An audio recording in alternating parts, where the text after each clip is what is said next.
Welcome back. Mattamy Homes is the largest privately owned home builder in North America, and it's Canada's largest new home construction and development firm with more than 40 years of operations history across Canada and the United States. I'm very pleased now to be joined by Mattamy Homes Canada CEO Brad Carr. Brad has been the CEO for Mattamy since 2018, and he oversees all of Mattamy's operations in the Greater Toronto Area, in Ottawa, Calgary, and in Edmonton. Brad, thanks very much for joining us and welcome to our Executive Summit. Thanks, Perrin. Obviously, great to be here and look forward to the conversation. Well, let's get straight into it. Obviously, we've seen tremendous changes taking place because of the pandemic right across society and right across the economy. From Mattamy's perspective, how has the pandemic changed how Mattamy and perhaps how housing developers in general do business? Well, when I first think of that comment, I think of the unprecedented 20 months that we've had. And I think back to March of 2020, when really nobody could have predicted what the housing market would have done over the last 20 months. So we've had the housing conversation rise to the top of the cocktail agenda, all virtual cocktails, of course. But certainly Canadians are talking more about housing than ever before. We're trying to figure out how do we tackle affordability, which is a huge issue in most of our markets in Canada. And then we're also trying to figure out how we tackle sustainability, because I think that's going to be a very important part of the housing conversation moving forward. I think the pandemic has elevated the general conversation around housing, and I think it's a good thing. It's supply is on the lips of every level of government. Affordability is on the lips of every level of government. And hopefully as an industry and a government, we can find ways to continue to supply great housing for Canadians. Certainly the affordability issue has been top of the list when you look at the news media. People have been very concerned about the dramatic increase in the cost of housing across Canada. Do you see this as a permanent phenomenon, or is it something where there will be a correction in the market and we'll be finding affordability increasing in Canada? I certainly think it's an issue that we're going to have to be committed to tackling every day. It's got to be an always-on conversation. There's an interesting polarity to what we want to accomplish in our country. We want to use immigration to grow our economy. We want to bring people to this great country. We want to diversify with immigration. And yet at the same time, we have a housing supply issue.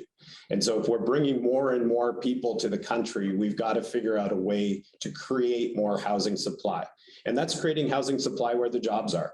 So we're going to have to figure out a way to partner around housing policy and land supply policy to increase the number of houses we build in relationship to the number of people we bring to our country.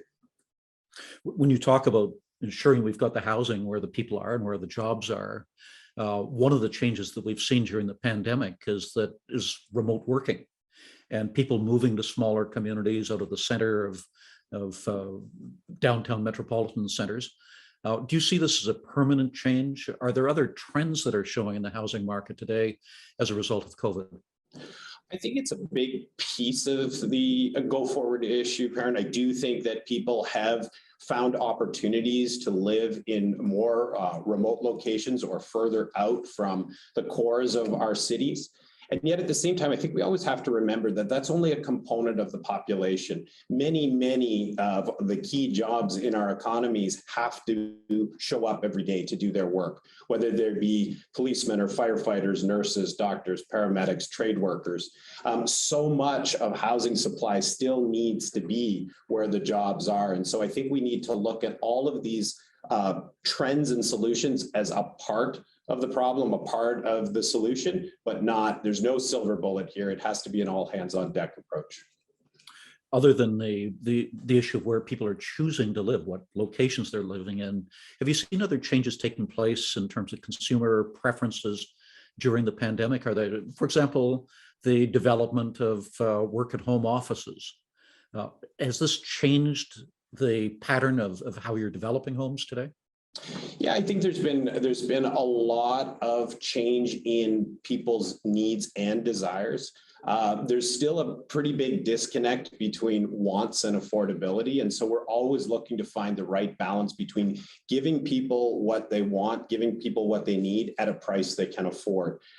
Certainly finding creative ways to deliver as much house as possible on as small a plot of land as possible is a big part of that trend, making every square foot count.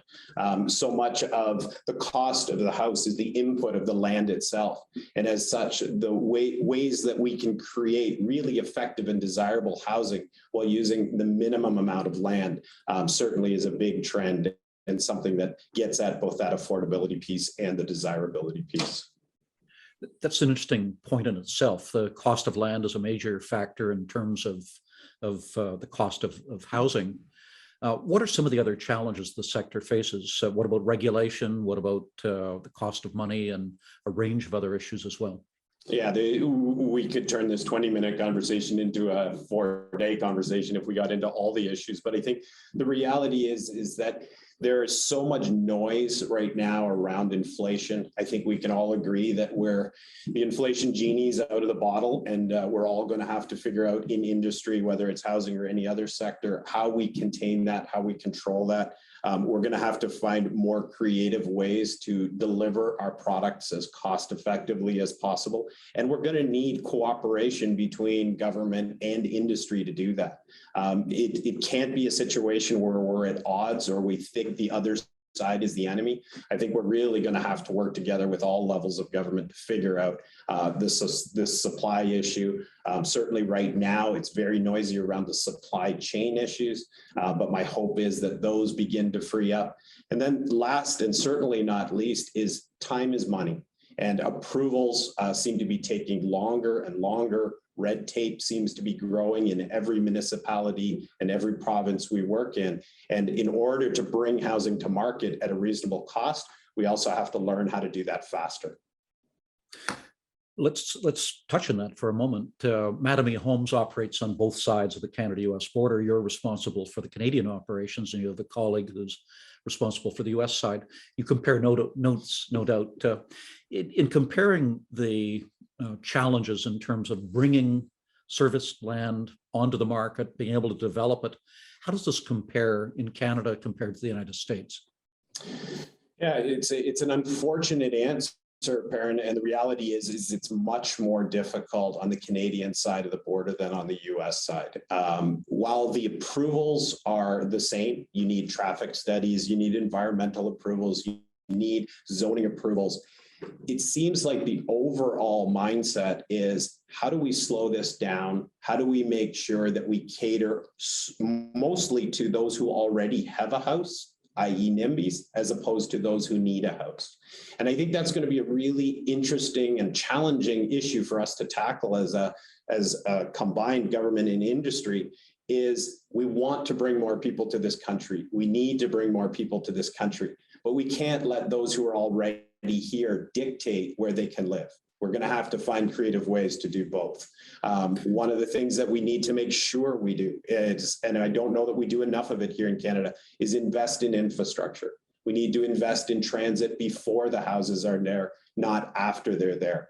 NIMBYism often reacts to the impacts of development on their neighborhood, but when transit and infrastructure lead, that congestion isn't as acute until it arrives. And so I think there's ways in which government can help make this an easier transition as we go forward. The two issues are linked, aren't they? The cost and affordability, and the issue of delays in terms of being able to bring projects to fruition. That both the cost of money in the meantime, but also the delays in terms of increasing housing stock, the availability.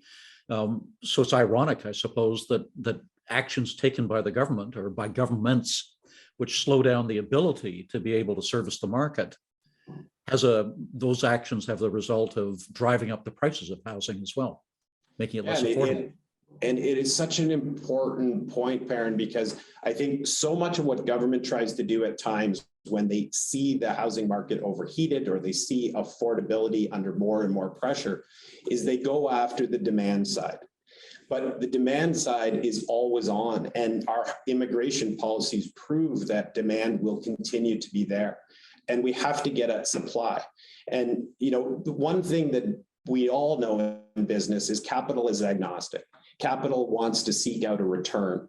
And if they're looking for that return in an industry where the timelines are lengthening and lengthening and lengthening, that return is under pressure. And so as a result, it will go to other markets. And, I look at Mattamy's 43-year history, and really our decision to enter the US was to expand our opportunities to grow our organization without some of the same pressures that we face here and the challenges we face to bring our product to market. And so my hope is that we can use some of these lessons, we can work with government in partnership to really find ways to speed up approvals and grow supply at the same time. That's an important lesson that applies not only to the housing sector, but across the board, that investors go where they're wanted. And if we put impediments in the way of businesses to be able to invest and make a return on the investment, there are competitors all around the world, competitors to Canada, who are seeking to bring that investment to their countries.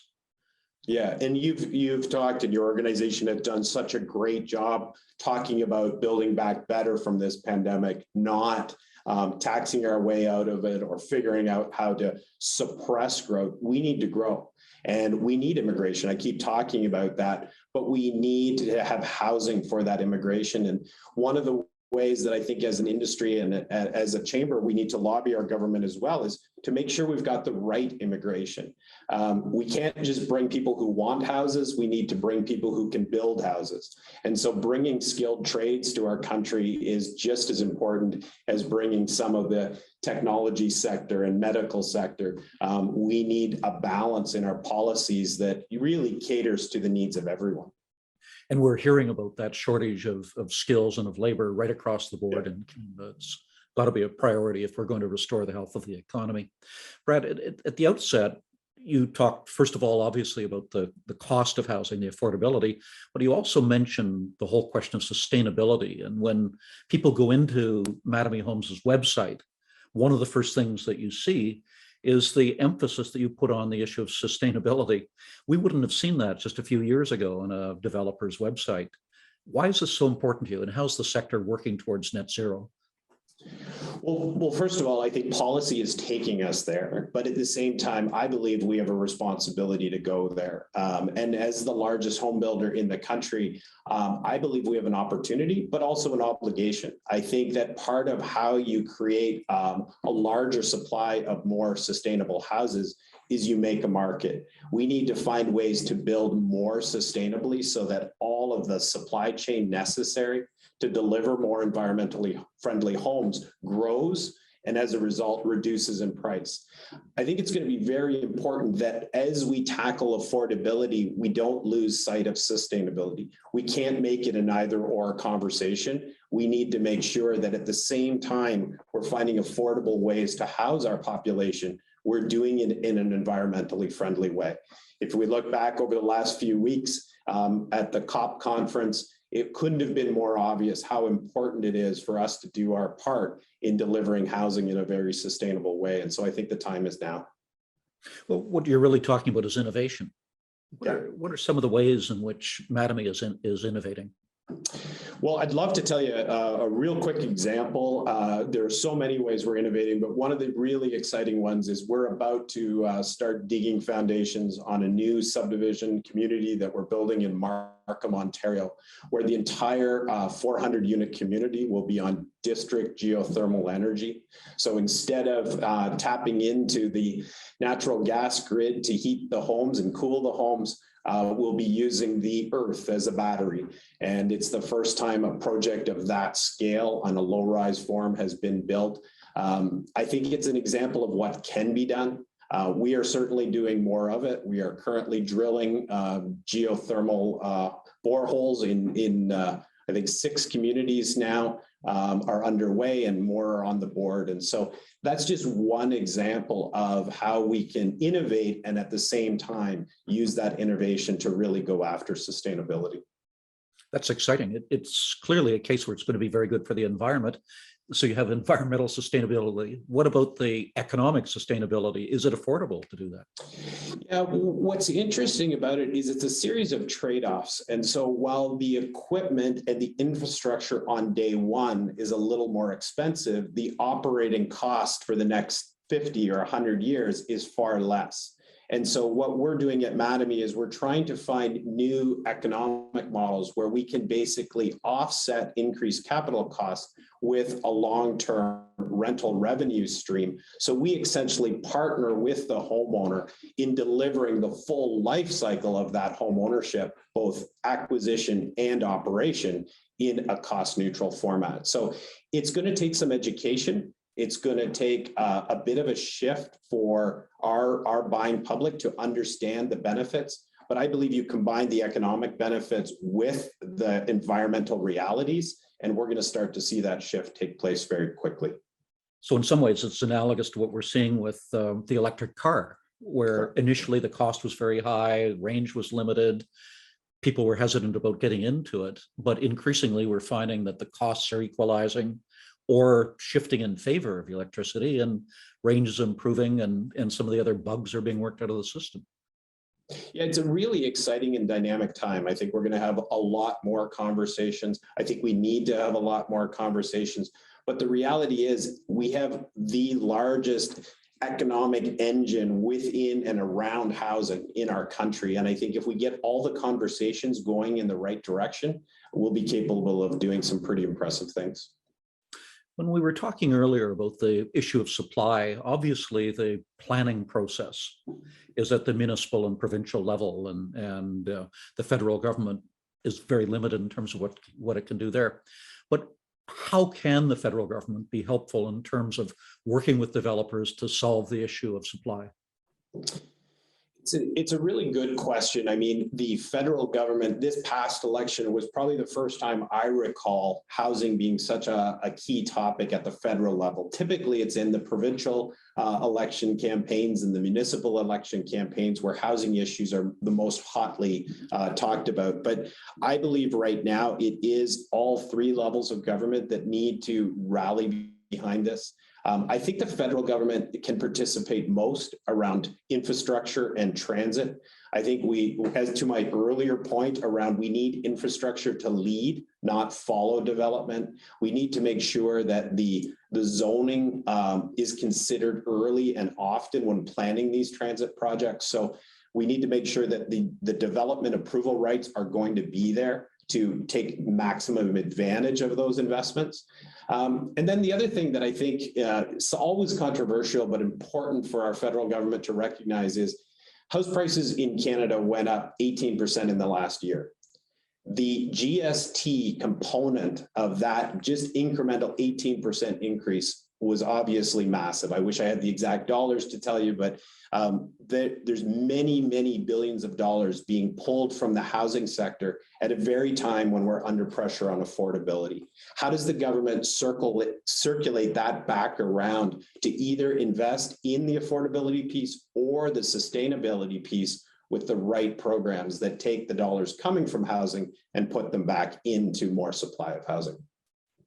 When you mention a role for the federal government in infrastructure and in transportation, that obviously addresses some of the issue in terms of supply, but it also addresses some of the environmental sustainability issues as well. If we can make it possible for people to use the most efficient infrastructure and to use public transportation as well. Absolutely. I mean, getting people to the houses that we can build in the locations that work, but also put them in proximity to the jobs that they need. As I said earlier, we're fortunate today that the makeup of house and home, work and office has shifted for some, but for many it hasn't. And so how do we get affordable housing close enough to our metropolitan areas such that we can have the workforce we need? Labor's under pressure everywhere. And so, I believe this is all part of the same issue: affordable housing, energy efficient, transit that supports it. And I think the federal government can certainly help with many of those conversations. Brad, Mattamy is one of the most innovative and impactful developers anywhere in North America. and you're very well positioned to try to peer into the future. Time for one last question, and it's this: if we were meeting 10 years from now, how would you see the sector evolving? How would it look different from the way that it does today? And what sort of planning are you doing now at Mattamy to prepare for that future? So that's a really big question. My crystal ball is not a lot better than anybody else. And it seems these days it's pretty fogged up by a whole lot of macroeconomic issues. But I think if I look forward 10 years, my hope would be that we are finding ways to deliver family-oriented housing in far greater densities. So one of the ways that we're looking to do that is we've just recently launched a new urban division focused on finding a way to really efficiently deliver urban style family development. I think the industry has done a great job of building up, not just building out, and Mattamy has played a role in that. But a lot of that has really catered to small units, very small condominiums for young professionals, young individuals, or empty nesters. Whereas if you look in other parts of the developed world, particularly into Europe, you see incredible delivery of 6, 7, 8-story housing that really caters to families. And so you have more density. So upping that density, using less land, and then obviously finding ways to do it more sustainably, consuming less energy, both because we're building houses tighter and more efficient, but also we're finding ways to use renewable energy and rely on renewable energy much more than fossil fuels. And so I think it's going to be a very dynamic and exciting 10 years. Might have a few bumps along the way, but it should be a pretty fun ride for the Canadian housing industry. That's fascinating. Brad, it's a conversation that could go on for many hours more, and I regret that we're out of time. Thank you so much for being with us today, and thank you for the forward-looking leadership that you're providing through Mattamy for the whole of the housing sector in Canada. Thanks for the time, Perrin. It was a great conversation. I look forward to another one. We'll do that for sure.